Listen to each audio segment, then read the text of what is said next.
Hey, what's up, everybody? It's Mark Ediss, a.k.a. Shark, the PA announcer and DJ from your Savannah Bananas, and you are watching the Legends on Deck podcast with hosts Brian Koss and David Condi.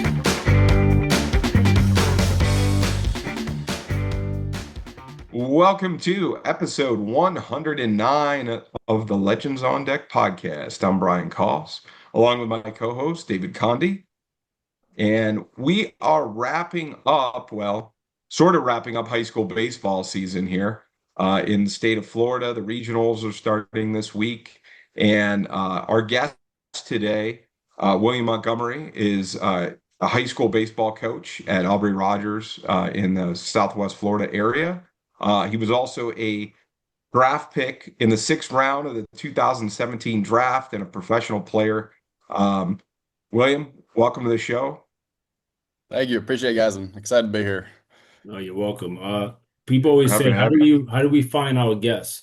And me and Brian, what we do is we go to all these baseball fields and we just meet baseball players and we beg them to come on the show. No, no, it just so happened I was at my son's JV game. I had never been to Aubrey Rogers. I don't think I've even heard. I heard of the school maybe once. I mean, I don't know how long they've even been open, but we were down there and I was doing the game changer. And I love just to talk baseball, and somehow we just started talking baseball. I mentioned the podcast. His eyes lit up, and I said, okay, I got to get him on. He's got to get another baseball guy on here. So with that being said, kind of share with us, where did your baseball origin story begin? Go as young as you can go, okay? And then kind of ride us through where it all began. I grew up in Connecticut. I always had a knack for baseball. I loved throwing the baseball, and I think it started when I was about 6 in T-ball. I knew that I was slightly more advanced than a lot of the other players. I could always hit the ball a little bit further, throw the ball a little harder, and that's kind of where that passion grew. From T-ball, I got sent up to play with the older kids at a young age, so I was able to start playing at a higher level at that age. But yeah, I just continued to develop from there, and I played baseball at Salisbury Prep in Connecticut, very established high school baseball team. I was fortunate enough to then go on to UConn, and then I went on to get drafted by the Dodgers. So it started at a very young age, and I knew that I love baseball. I just love being around. I love playing it. I love every aspect of it, honestly. So what was the first position that when they gave you the glove that you ran to and said, this is where I want to play? Or did they put you there? Yeah, the pitching mound. Yeah. I love striking guys out. That's always been the best part of my game, is being able to punch guys out in big spots. So I always knew that I had a pretty good arm. I threw a little bit harder than everybody else. So it came natural to me. It's just that the being out there by myself and trying to punch a guy out, that was where it all started. Did you have someone kind of teach you how to pitch, or did you kind of taught yourself? Yeah, I think it was a little bit of both. I like using YouTube a lot, so I always watch Trevor Bauer videos, honestly, and I just tried to, um, you know, fine tune my mechanics through those videos. It was always just trying to figure out where my weaknesses is, where I needed to improve on. That really started in high school. I was just trying to find out who I was as a pitcher, and I tried so many different deliveries, mechanical changes, and then as I hit my senior year, something finally clicked. So what was that one out pitch you had? I mean, everyone has the fastball, but then you have like a Nolan McLean that has the ball that just sweeps across the plate and disappears. Yeah, so basically, my high school, college, and beginning of my professional career, I only threw 2 pitches. It was a fastball and a curveball. My fastball, it had a lot of spin on it, and it kind of rode and cut, so it had a natural cut to it. So I was always able to miss barrels with 92, 93, which was very helpful. And then, I mean, my curveball was always my best out pitch. I mean, I could throw it in any count. I had full confidence with it, and it was more of a slower, bigger, loopier curveball, but allowed my fastball to play up a little bit. Yeah, half the kids in high school can't hit a slow pitch anyway. Yeah. You can throw anything up there, and they all sit on the fastball, and then all of a sudden a slow pitch comes up, and they're like, "What was that?" I'm like you can hit that, like sit back and wait, but they don't. They're just so anxious. Yep. They got to see it high and let it fly. That's it. And then when did you know that you can play at the college level? When did it kick in for you? Well, in my high school career, I actually dealt with three surgeries. I had Tommy John, labrum Wow. surgery, and labrum surgery on my hip. So I missed about 2.5 years of high school baseball, and I had to work for 2.5 years pretty hard to get back to that point. But I think it was my junior year. Before the injuries, I was able to touch 90.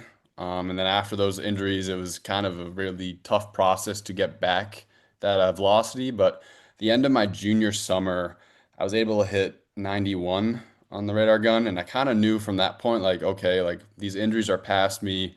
I do have the ability now. It's just like building the arm strength back again so I could become a starter. So I knew my junior summer, that was kind of my breakout year after being hurt for about 2 years. So how old were you when you had Tommy John? I was 16. So normal guys, I mean, that's probably a lot more common nowadays with the kids, how much they throw than it would have been in the past.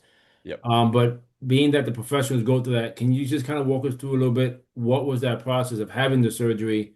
And then what did you have to do to get yourself back to be able to even throw a baseball and even be confident that you can throw the baseball and not be worried about it? Yeah, the biggest thing for me during that time was missing baseball. On top of that, having the shoulder surgery the following year was it was just like everything kept piling on. It was like I knew I had to work harder and get my arm strength back. And it was really unfortunate because I kept seeing all my friends get recruited and going playing summer ball, and it was like it was an extra motivating thing that like I had to work and sacrifice a lot to get to that college level. That's where I aspired to be for so long. And I mean, I think the setbacks and the failures of those injuries actually made me love baseball even more. Like it made me push and made me want to get back on the mound. And after I did make it back, I remember every time I would step on the mound in college and professional, I'd go to center field before the game and I would look up and I would just be like, thank you for another day. Like, thank you for allowing me to pitch one more time on a mound. Like, it was really cool getting back out there and staying healthy. But, it was just, I was very thankful each time I stepped on the mound after I got those injuries. Well, I would say that's largely a mental toughness, not, I mean, obviously a physical toughness because you were able to power through the injuries. But for most kids, I think at that age, if you had a season-ending long-term injury like that, I think your career is going to be over, Hmm. right? I mean, that's like the end of the road of baseball for you, for most people, Yeah. right? So it shows you, to me, it shows you just how much you wanted it Hmm. and wanted to prove yourself and get back into it. Because the odds were certainly against you at that point to get back on the mound at Oh, 16, absolutely. 17 years old and Yeah. do it again. Yeah. Um, once you're a professional player, you kind of know that you want to keep working on that. But at the high school level, um, there could have been other things you could have gone off and done. Oh, yeah. So that's impressive. It's Thank you. impressive. Now, were you a pitcher only in high school? Yeah, so Okay.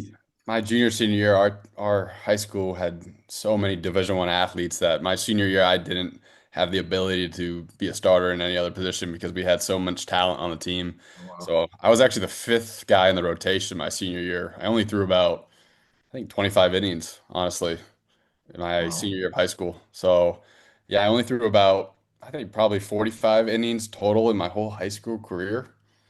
And got picked up did you go directly to UConn? I did go directly to UConn. Yep. Wow. So Yeah. going it like they must have seen something in you, with that amount of work, that amount of work to look at is, Hmm. they don't have a huge portfolio to look at. And you're going into a D1, athletic program.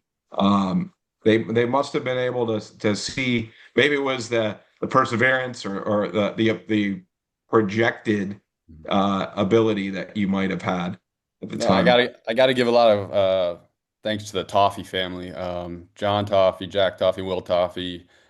They brought that program to Salisbury alive and they brought scouts to the games. And I mean, without them, honestly, I probably wouldn't have been able to get looked at. I mean, with a kid with that many injuries, like we had so many guys being scouts coming to see that I got the opportunity to be that guy that closed it out for an Indian too and was able to show my stuff. So it was not just solely myself. It was just It was a lot of other people helping me out in the way too. That's great. That's great. I mean, that's what it's all about. Just getting the eyeballs on what on you and what you can do, and that's not always the easiest thing to do. Um, so your time at UConn, you were what are some of the notable things from your time at pitching at the college level? For me, it was thankfully my freshman year I became a midweek starter, Okay. and then my sophomore year became a weekend guy, and then it continued to follow. But I think the highlight of my UConn career was, I struggled my sophomore year. Had a rough one or two outings, and I got moved out of the starting rotation. And then it was just like a thing in my head was like, I know I can do this. I just need to keep working harder. And I got another shot, thankfully. Coach Penders and Coach McDonald gave me another opportunity, and I went out and I regained that starting weekend role. And then my junior year, I was able to. The first 18 innings, I struck out 36 guys of my junior year season. One of the starts was actually at Texas. I struck out 13 in front of Roger Clemens, and both Cody and Casey played on that team. And I think I punched them both out combined 6 times. So it was really cool being able to do that. I went, I think 6, 7 innings scoreless or one run or scoreless innings. So it was, pitching in front of one of my idols growing up, Roger Clemens, and being able to do that at Texas. It was a it was a humbling, but also like a confidence building outing. It was like, okay, I'm here, I can do this. Like let's keep going and see what we can do with this baseball career. So a couple of outings like that, especially showcasing yourself in front of like that, Texas being one of the premier programs in college baseball and also in front of Clemens and the Clemens kids. The, is this what kind of start putting you on the map as a potential draft pick?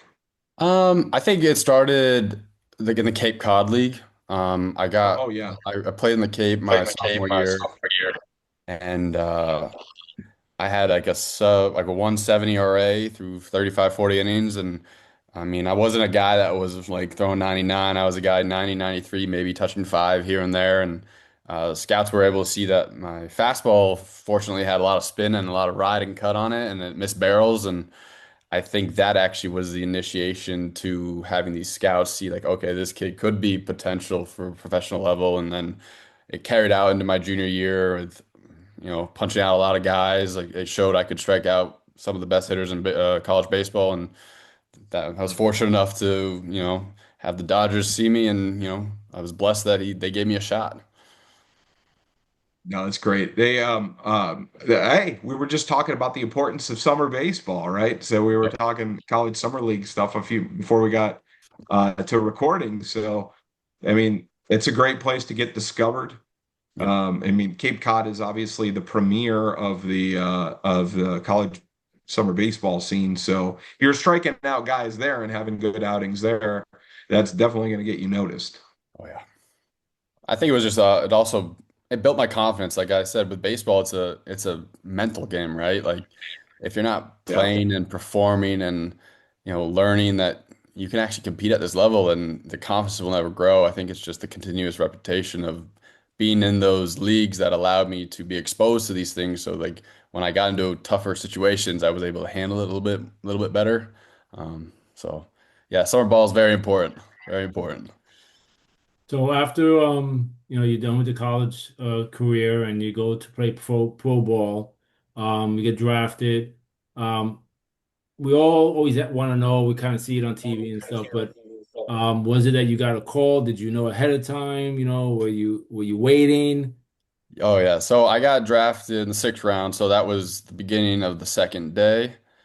And I was just at home with my family. My sister came over, just the family and I, and my agent kept calling me like the Yankees are gonna pick you up in the fourth round, be ready. And then that didn't happen. And then the fifth round came around. I kind of got a little on edge, like what's going on here? And then, to be honest, I never knew the Dodgers were on me that heavily. I never knew. I thought it was going to be the Yankees for the whole draft. They were the team that were reaching out to me, throughout the entire junior season. I just kept thinking it was going to be the Yankees, and then I got a phone call at the beginning of the sixth round by my agent say the Dodgers are going to pick you up, and I got a phone call from who was it? That was.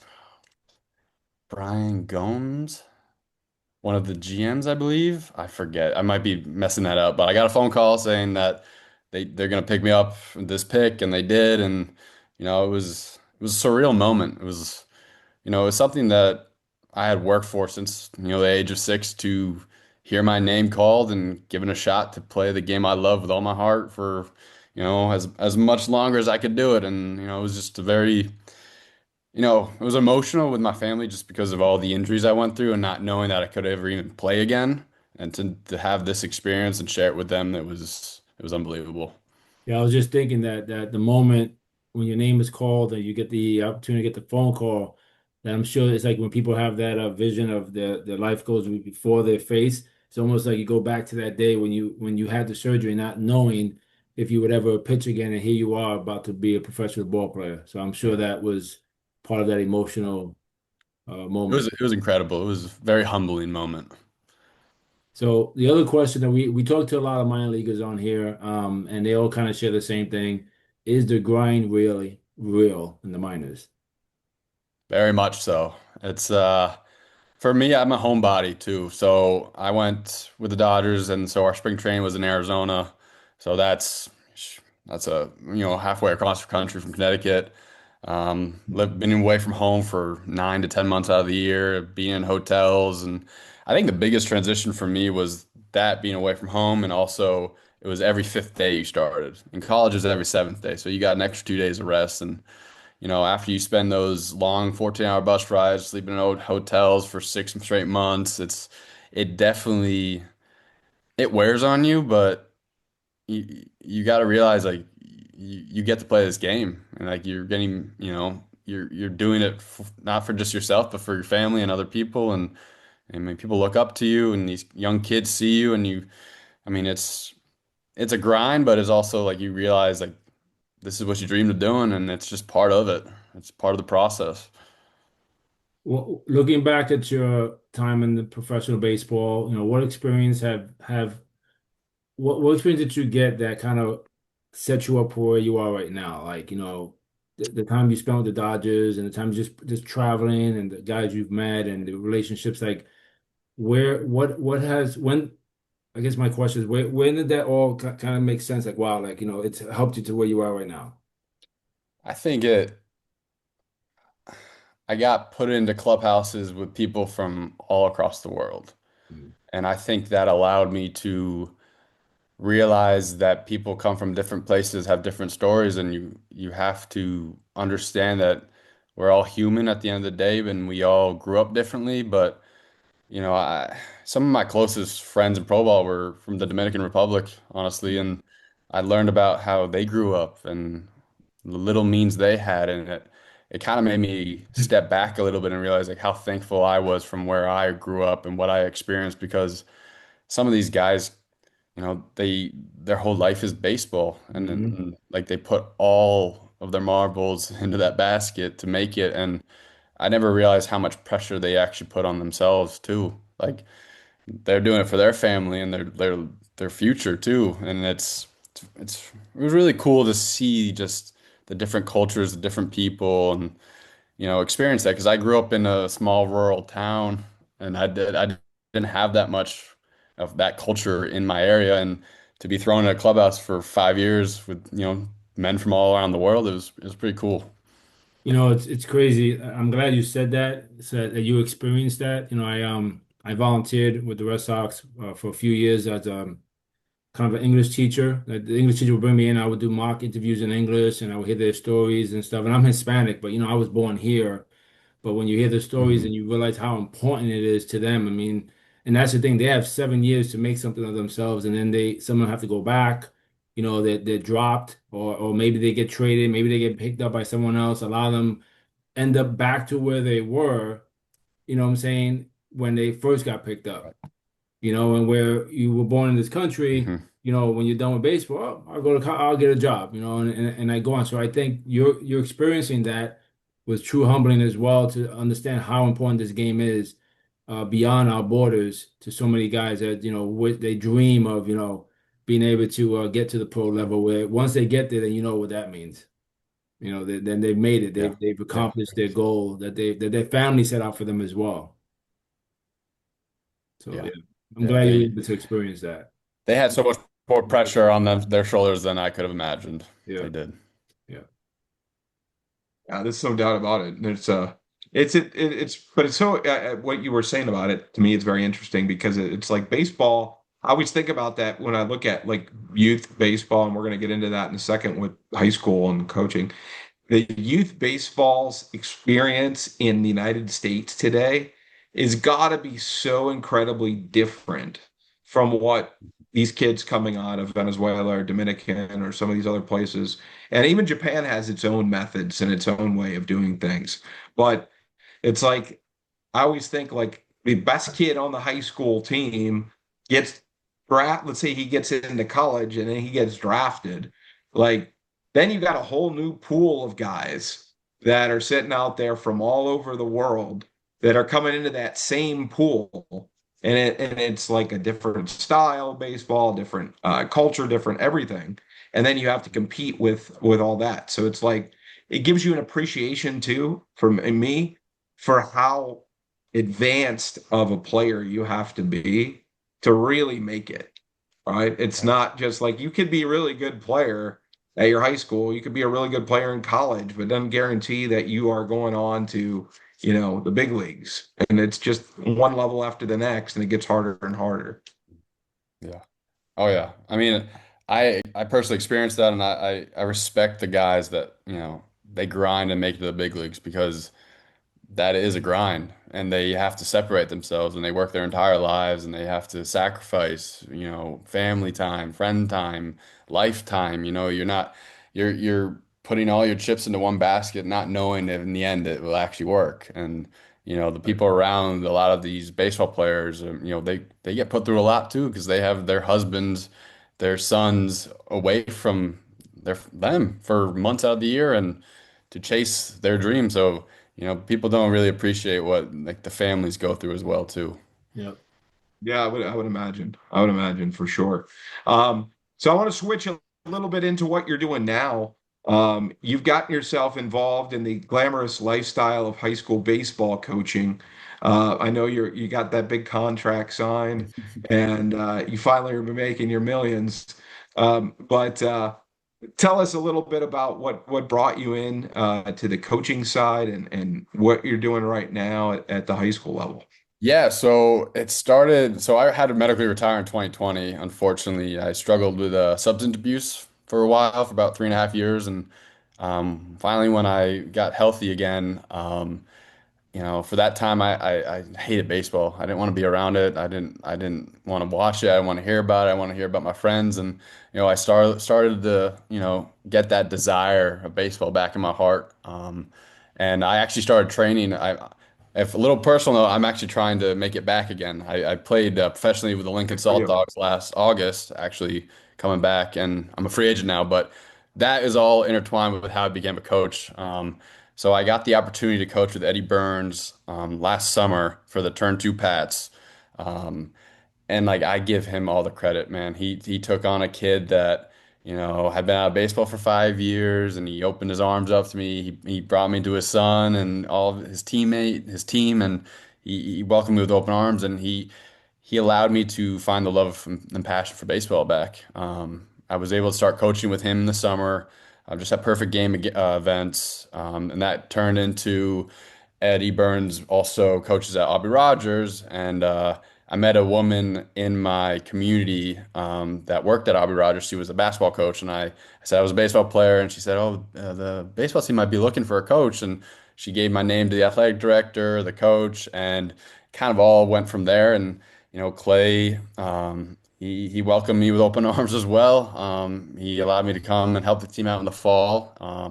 And then he gave me the JV head coaching role and the varsity pitching coach role. And it was really cool that I can give back to the game. That's what I realized. I have so much experience and knowledge and understanding of baseball that I was wasting it by not sharing it with the youth. And baseball is a game mentally too, and I have a lot of ways that I was able to cope with certain things that I now can share with the younger guys. So it's really cool. It's crazy. You not crazy, but you said that you went through what you went through. You hated the game. I kind of hear that from a lot of the young kids now because they play so much, and it's so much more with the travel and they have to get away. And then the game of baseball is just a different sport. You get away from it, and then when they come back to it, they appreciate it more. And you were able to come back to whatever you went through that took you away from the game. Here you are, the baseball gods opening the door out, regular God, but I just say the baseball God opened that door again Yep. for you to now experience it on a different level, have a little more appreciation of it. And then now hopefully maybe you have the tools to get back out there and try it again, see if you can get back to where you were and maybe further. And listen, there've been other guys, at your age or even older that, have gotten lightning in the bottle. And the team looks at them and like, like the Rays, let's just bring up the rookie, Yep. give the guy Yeah. a shot. So you never Hey, know. It's just if you have it in your heart and soul and the game is as important as it could be, then you never know where it can take you to. But I'm glad you're with the high school kids, yeah. Your They're a great experience group was of smart. guys. I mean, they worked hard. They kept it light. We battled adversity throughout the season a little bit, but we were able to respond. And a lot of the guys are so willing to receive information, especially at Aubrey. Like they'll ask me questions about certain things, how I did my program, what I do in this certain situation, and it's really cool that I can give them a pre-throwing routine, a long toss routine, a post-throwing routine, like help them think about what they're thinking about in a bullpen and changing their eyesight if they miss in a certain spot and asking them like questions like how they're feeling with that pitch. What did you feel on that? It's something I can offer because these are all the thoughts that I used to think about. And now that I can share it on them, I hopefully I can give them tools to help their development and hopefully continue to play at a next level. And that's my ultimate goal is to help those kids grow as men, and really understand that baseball it can teach you a lot about life. I mean, Hmm. failure is the main part of baseball. You fail 70% of the time, and it's how you'll react to that adversity, how you come back from that adversity. If you give up a home run, what do you do in the next batter? What are you doing? Like you have to see what these young men can do in that moment. It's really cool. And the fact you play pro ball, I mean, these kids can look up to that. They can say, "Oh, it's not just some guy they hired to tell us what he thinks." You have the experience. You've played there. You by your numbers, you had success. So, it's awesome that they get to see that and then you can share that with them because you never know. One kid just picks it up and then runs with it, and there you go. Because of the one thing you share with him, but from what you learned, you got him to go into the next level. And of course, it doesn't hurt that you play on an amazing field. Oh, yeah. I know you're getting a turf soon. Like, you was talking Soon, yeah. about Collier County puts turf on the fields, but I walked into the field, I'm like, oh my God, like this is like a college baseball field. We're very blessed over there. We definitely are. It's a beautiful, beautiful place. And it doesn't, the colors are good, you just got that whole vibe going on there. I walked in, I was like, yeah, this is gonna be a tough game. We had fun. We always do. That's great. Um, so your first season, right? So you came out in the fall, and then you've done the first season here in the spring. Um, what are your first impressions? How'd the season go, and what are you guys looking forward to building next year? Yeah, I mean, we made it to the regional, the first round of the regional. We played Jefferson and unfortunately lost. But I Okay. think we have a group of young guys, a core that's coming up. We have a lot of juniors that were starters. David, Cole, Maddie, like we got a lot of guys that they're going to develop next year and they're going to be big time arms for us. I mean, I know we're going to try to, we might bring in some other guys, so we'll see. But I mean, I think the culture is being established there. And I think I'm excited for my second year is to be able to be more hands-on with the pitching staff, actually integrate certain routines into our daily work, having guys for specific roles, allowing them to compete for, being that ace, being the second guy, third guy, fourth guy, like having these guys, battle a little bit, put the competition back on their hands. And so I'm excited for what these men are going to be able to do over this summer and fall and putting that work in and hopefully make big strides for next season. Well, I think it's great too that as the JV head coach, you get to kind of see the kids come up Yeah. right? And then bring them in and then give them the specialized training as pitcher and at the varsity level. So you kind of get to see the progression Right. of the kids that are coming through the program. So it gives you kind of from beginning to end Right. of their high school career. So pretty neat stuff. Oh yeah. Yeah. I'm excited for next year. Well, we are too, and we'd love to hear about it again sometime. Maybe we'll check back in, in the fall or maybe before. David and I are really rolling out some more high school content. We've had like just such a blast talking with coaches and connecting with coaches at that level. And we're trying to emphasize that more at Legends on Deck. And being here in the state of Florida, him down in Southwest and me in Central Florida, there's just such depth in talent and coaching and connections with players and coaches across the state that you almost don't have to go anywhere else for stuff because there's just so many good stories to tell and so much talent and passion out there. So we love baseball, right? And Yep. watching Major League Baseball is great. But hey, the next legend is gonna come from someplace in high school, so that's where we need to be. Oh yeah. That's right. So, William, we appreciate you spending time with us here at Legends on Deck, and we're wishing you a success not only in your coaching career, but in getting back into professional baseball. Appreciate it. Thank you so much for having me, guys. I enjoyed it. Well, thank you. And this was episode 109 of the Legends on Deck podcast. Don't forget to subscribe to us on YouTube, Facebook, Instagram, all our platforms. Help share this story and many others. So, thanks for watching.